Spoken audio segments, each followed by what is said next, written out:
Very good hello to everyone whoever is watching my video. My name is CMA Payal Podar and welcome to my channel. So students, finally we are starting with options, the most interesting and the most confusing and complicated chapter. ठीक है, confusing and complicated को easy हम बना लेंगे, but एक question मेरा starting में ही रहेगा ये वीडियोस के पहले ऑप्शंस के, that futures and option students is not a very easy instrument to be first of all understood only. And अगर आप ट्रेडिंग की बात करो तो वो तो बहुत ही आगे की दुनिया है, समझ में आ रहा है. बहुत से बच्चे इन are when I was in my physical class also they used to trade. So मैं उनको भी यही बोलती थी, आप पहले कुछ साल का एक्सपीरियंस लीजिए अगर आपको ट्रेडिंग करनी है. कुछ साल के एक्सपीरियंस के बाद ही आप फ्यूचर्स ऑप्शंस में आइए, क्योंकि ये derivative market is not that easy market to be consumed.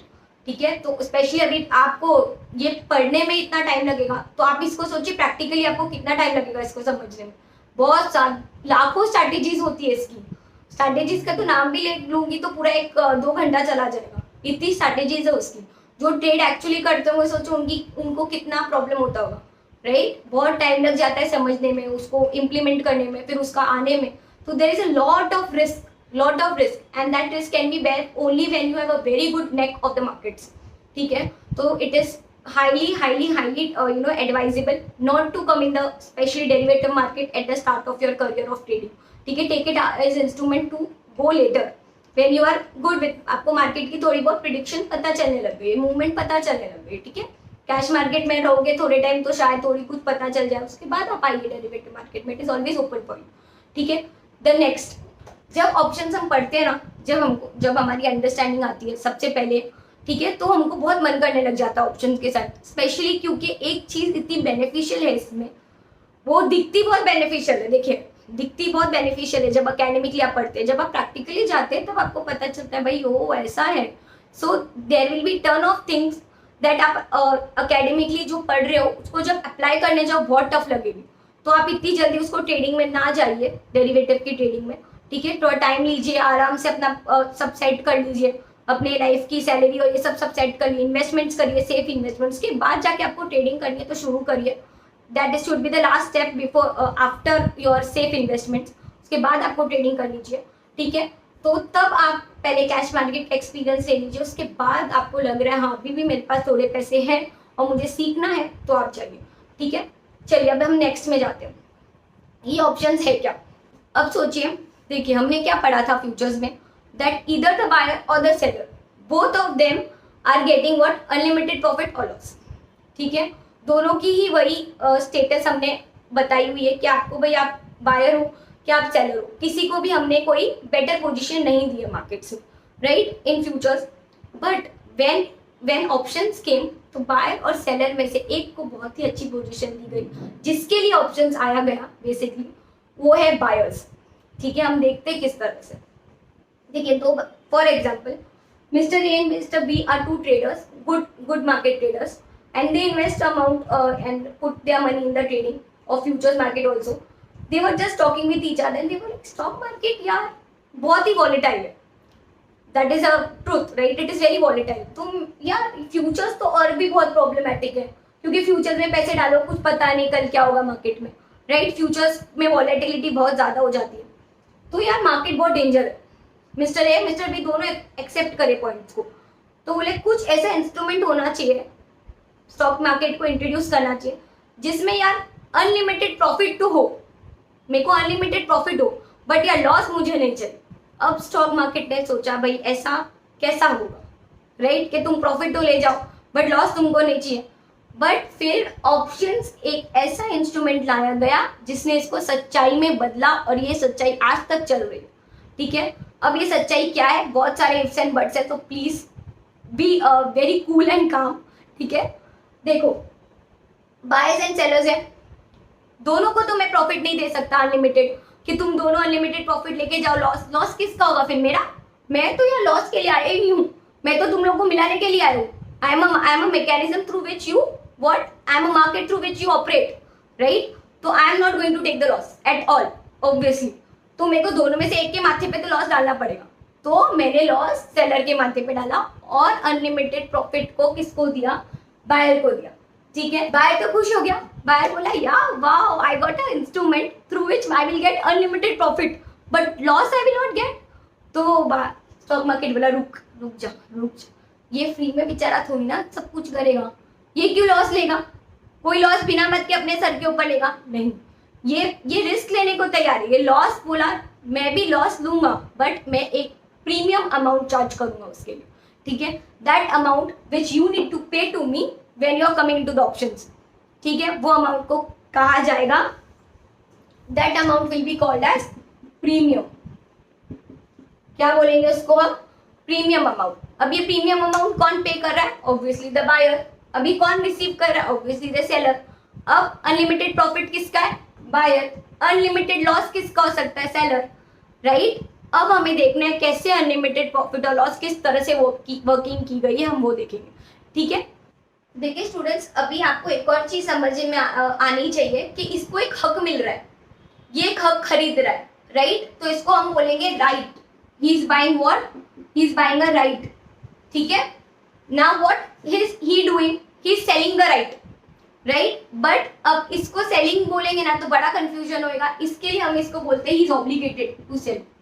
What, he is obligated to sell. समझ में आया, he has a right to buy and he is obligated to sell। इसका मतलब अगर इसने बोला ना भाई मुझे तो चाहिए ये ऑप्शन, तो ये कुछ नहीं कर सकता। कल उठ के अगर फॉर एग्जाम्पल इसकी प्रिडिक्शन सही निकली तो he will tell I want to exercise my right, so he has no option. बोला हाँ भाई तू जीत गया, तेरी प्रिडिक्शन सही निकली, अब मेरे को प्रीमियम से ही खुश रहना पड़ेगा, मेरे को अनलिमिटेड लॉस दिया गया मार्केट की तरफ से, राइट। बट अगर इसकी प्रिडिक्शन गलत हुई, ये एक्सरसाइज ही नहीं करेगा ऑप्शन, ये बोलेगा मैं क्यों लॉस लूं। अब क्या होगा, इसको प्रीमियम अमाउंट मिलेगा और ये अपना कुछ, ये अपना कुछ, ठीक है। I just hope you have understood this, that buyer is purchasing a right to buy, that means he has the whole right. उसको जाना है तो जाएगा, नहीं जाना तो नहीं जाएगा। नाउ अगर इसने एक्सरसाइज किया इसका राइट तो ही is obligated, he doesn't have any option. ये पूरा ऑप्शंस किसके लिए बनाया गया है, बायर्स के लिए। Clear, I hope you have understood this. Will go to the call and put now. आपका ये कॉल पुट एक बार आपको समझ में आ गया, आई डोंट थिंक ऑप्शन में आप कभी अटकोगे, ठीक है। तो let us start with the call put. चलिए students, now the most important part of the whole chapter of options. If you understand this chart, ठीक है, I think there will be no issues in the other part of the options, because the whole options, the whole chapter depends on two words, one is call and one is put. If you understand these two options, the whole chapter will be clear. Okay, let us go very slowly. This 5 to 7 minutes whatever the lecture is remaining will be the most important part of the lecture, because अगर आपने ये समझ लिया ना call और put क्यों, then you will understand everything, ठीक है। देखिए मैं पहले दो एग्जाम्पल लेती हूँ, दो ट्रेडर्स के, ठीक है। ये ट्रेडर ए है और ये ट्रेडर बी है, ठीक है, mister A mister B, okay. अब ये दोनों ट्रेड करते हैं मार्केट में। अब मिस्टर ए का प्रिडिक्शन है मार्केट बढ़ेगा, ठीक है, और मिस्टर बी प्रिडिक्ट कर रहे हैं मार्केट घटेगा, राइट। कोई कुछ भी प्रिडिक्ट कर सकता है। अब जब व्हेनेवर अ पर्सन, मुझे पहले आप ये प्रिंसिपल वापस याद करिए, ये प्रिंसिपल स्टेटेड प्रिंसिपल है, we have already done it in futures. Whenever one thinks the market is going to rise, what does he do, he buy और sells, he buy, right? So he will go for a buy, right? Whenever one person thinks the market is going to get low, what does he do? He buys or sells?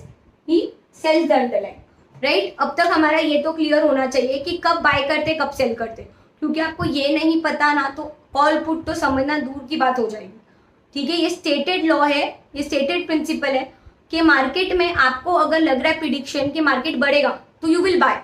If you think that particular गिरेगा, particular share या particular market गिरेगा, ठीक है, तो आप क्या करेंगे, cell करेंगे, ओके।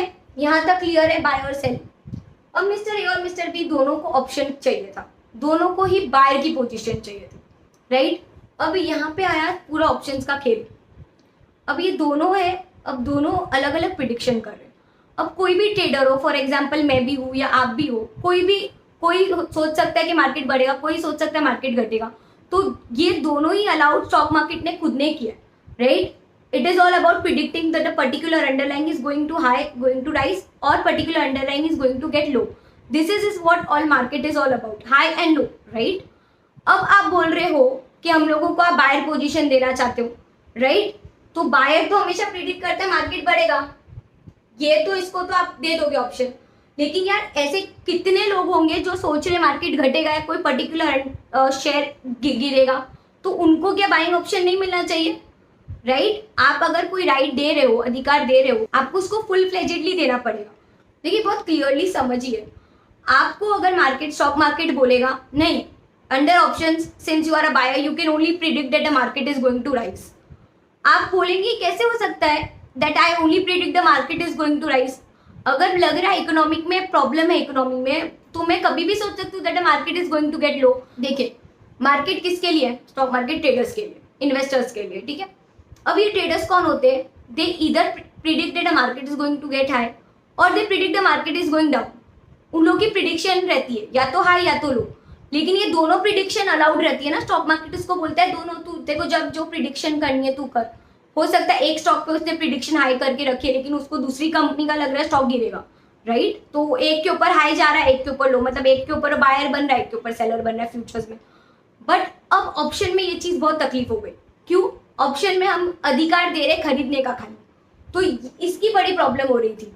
तो फिर ये क्लियर किया गया कि रुक जाओ, आपको हम क्लियर करते हैं। दैट मीन स्टॉक मार्केट बोलती है दैट मिस्टर ए हो या मिस्टर बी हो, हम दोनों को ही राइट दे रहे हैं। अब यहाँ पे आया कि कैसे दोनों को राइट, ये तो सेल करना चाहता है, राइट? यही तो पॉइंट है, यहाँ पे ही सब जन मार खाते हैं। देखिए कॉल बहुत जल्दी से समझ में आ जाता है, ठीक है। राइट टू बाय, अब ये तो अधिकार खरीद रहा है, क्या कौन सा अधिकार खरीद रहा है? राइट टू बाय, ठीक है। तो दैट मीन्स मैं यहाँ पे लिख सकती हूँ राइट टू बाय,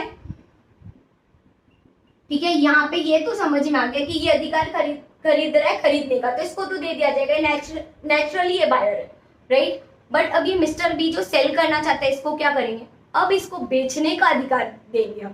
क्या देंगे हम इसको? Right to sell. भाई कोई भी इन्वेस्टर या ट्रेडर हो तो उसको अप और डाउन दोनों ट्रेंड में हम लोग को अलाउ करना पड़ेगा अधिकार के लिए। इसलिए हम लोग ने दो ऑप्शन बना दिए। ये दो पूरी की पूरी बोल सकते हो आप, ये दो अलग दुनिया है, कॉल और पुट, ठीक है। एक में बोलते बायर को बोला गया आप क्या करिए? राइट टू बाय करिए। और एक में बोला गया है पुट का मतलब राइट टू सेल। आपको अगर बेचना है कोई particular underline, take a put option. That means you can behave like a buyer either ways. अगर आपको दोनों में करना है तो आप दोनों खरीदिए, कोई प्रॉब्लम नहीं हम लोगों को, ठीक है। दैट मीन्स देखिए अब एक्चुअल ट्रेडिंग में क्या हो रहा है, we don't want to talk right now about it, we just want to understand that what is call and put. Call बोलता है I am giving you the right to buy, ठीक है। Put बोलता है I am giving you the right to sell, ठीक है। कोई investor सोचेगा कि बढ़ रहा है तो तू कॉल ले, कोई इन्वेस्टर सोचेगा कि घट रहा है तो तू पुट ले। क्लियर है? दोनों में तुझे अधिकार है खरीदने का। You have the right to buy also and you have the right to sell also. That is the magic of options. Clear है? ये ऑप्शन पूरा मैजिकल गेम है पूरा का पूरा। ये राइट टू बाय हो गया, ये राइट टू सेल हो गया। अब आप बोलोगे ये दोनों को बायस कैसे बोला जाएगा, राइट? देखिए अब इसके लिए दोनों को अलग अलग पूरी तरीके से बोला ना मैंने, दो अलग दुनिया बना। अब कॉल में राइट टू बाय, इसमें भी बायर रहेगा, इसमें भी सेलर रहेगा, क्योंकि कोई अगर बाय करे तो सेल तो सामने वाली पार्टी तो होनी चाहिए। That means there will be seller in call option also, there will be a buyer and seller in the put option also, ठीक है। अगर आपको बायर ऑफ पुट बनना है आप इधर आ जाइए, अगर आपको buyer of a call option आना है तो आप इधर आ जाइए। अब ये दोनों तो समझ में आ गया आपको, इतना समझ में आया तो आपको सेलर की पोजीशन ज्यादातर समझने की जरूरत ही नहीं। एक बायर है तो दूसरा सेलर है, एक यहाँ पे भी बायर है तो ये सेलर है। समझ में आया? He is purchasing a right to buy, he is purchasing a right to sell. अगर ये बाय करने का अधिकार खरीद रहा है तो इसका सेलर सेल करने के लिए ऑब्लिगेटेड है, ठीक है। अगर वापस मैं बता रही हूँ, देखिए ये मिस्टर ए ही है, देखने जाए, ये खरीदने का अधिकार रखता है 1 महीने 2 महीने 3 महीने जब भी कॉन्ट्रैक्ट किया, तो इसको बेचना ही पड़ेगा। अगर ये आया इसके पास तो इसके पास कोई ऑप्शन नहीं है, इज अ सेलर। समझ में आया अभी? नाउ मिस्टर बी, इसने भी राइट खरीद लिया, अब इसके पास बेचने का अधिकार है। अब ये 1 या 2 या 3 महीने के बाद आया और इसने बोला मुझे बेचना है, क्या बोलेगा ये? मुझे बेचने का अधिकार, मैंने खरीदा है, मुझे बेचना है। ये बेचेगा तो सामने वाला जो सेलर है उसको खरीदना पड़ेगा, ऑब्लिगेटेड टू बाय। प्लीज समझिए इसको। एक बार अगर आपको right to buy right to sell आएगा ना तो सामने वाली पार्टी की ऑटोमेटिकली आपको हरकत पता चल जाएगी, क्योंकि एक अगर बाय कर रहा है तो दूसरा सेल करेगा। अगर एक यहाँ पे सेल कर रहा है तो दूसरा बाय करेगा, ठीक है। बस नाम की वजह से कंफ्यूजन होती है सारी की सारी, इसलिए डायग्राम को आप बिठा लो अपने दिमाग पे कि दो तरीके के ऑप्शन होते हैं। एक ऑप्शन में एक ट्रेडर को दिया है राइट टू बाय, एक में दिया है राइट टू सेल। दोनों में ही बायर्स एंड सेलर्स दोनों होते हैं इन्वॉल्व। ये एक अलग है कॉल ऑप्शन और पुट ऑप्शन अलग है। अगर कोई बंदा प्रिडिक्ट कर रहा है मार्केट बढ़ेगा, right, he will buy, that means he wants to buy a call option, ठीक है। whenever a person thinks the market is going down, ठीक है, he is predicting the market is going to go down, so what he will do, he wants to become a buyer, he will go for a right to sell, ठीक है। अब ये दोनों ने अपने अपने अधिकार खरीद लिए, तो सामने वाला ऑब्लिगेटेड है अपोजिट करने के लिए। अपोजिट करने मतलब कॉल में ये बाय करेगा तो ये सेल करेगा, पुट में ये सेल करेगा तो ये बाय करेगा। Clear? If this is clear to you, I think the whole chapter of options will be clear to you. अब आगे जो नेक्स्ट लेक्चर है उसमें मैं आपको एग्जाम्पल्स एंड सम्स के थ्रू ये पूरा का पूरा जो अपन ने अभी डिस्कस किया वही कराने वाली हूँ। तो प्रिफरेबली आप ये वीडियो के साथ वो वीडियो ज़रूर देखिएगा। थोड़ा हैवी लगेगा स्टूडेंट्स, ये वीडियो बहुत हैवी लगता है। इनफैक्ट जब मैं फिजिकल क्लास में भी कराती थी तो बहुत टाइम लगता था इसको समझने में। तो I can totally understand that there will be too many doubts. If you have any doubt you can ask me the comment box. मैं 100% ट्राई करूँगी आपको रिप्लाई करने का, बट आपकी जिम्मेदारी है पहले आप अच्छे से वीडियोज़ देखिए, 2-3 बार आप उसको देखिए, उसके बाद आप पूछिए, सो दैट क्योंकि मैंने हर एक चीज़ क्लियर करने की कोशिश की है वीडियोस के through, because I know that I am not in front of you, तो there can be lot of doubts. इसलिए हम लोग वीडियो के थ्रू जितना एक्सप्लेन कर सकते हैं उतना हम लोग कर रहे हैं, ठीक है। I hope you have understood this. Will meet up in the next video. Till then take care, bye bye, and please like, share and subscribe.